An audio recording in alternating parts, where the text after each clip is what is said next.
Bienvenue à la méditation du mercredi de l'Institut biblique de Bruxelles. D'où vient la souffrance?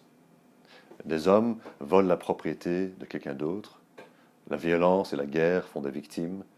On peut croire que ce n'est que de l'activité humaine.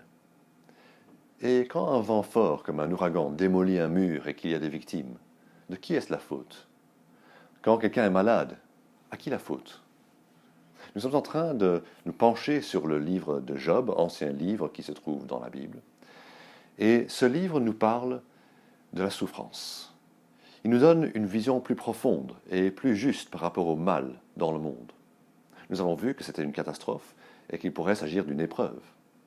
Ce livre nous renvoie surtout vers l'activité du diable, appelé aussi le Satan ou l'adversaire. Le diable est actif dans ce monde.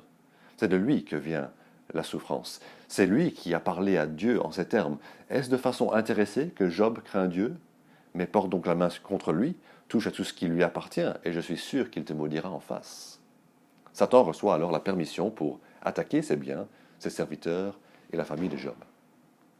L'adversaire a aussi dit, au chapitre 2, « Porte donc la main contre lui, touche à ses os et à sa chair, et je suis sûr qu'il te maudira en face. » L'Éternel dit à Satan, « Le voici, je te le livre, seulement épargne sa vie. » Le genre de choses que Dieu a permis que Satan fasse à Job, il peut aussi permettre que Satan fasse contre nous.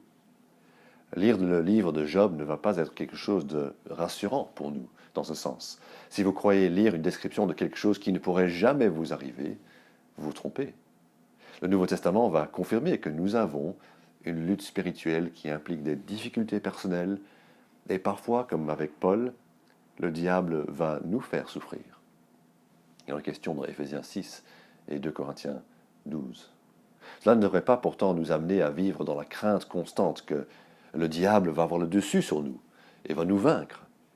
Nous ne vivons pas avec deux forces égales au-dessus de nous, le diable et Dieu, comme deux superpuissances.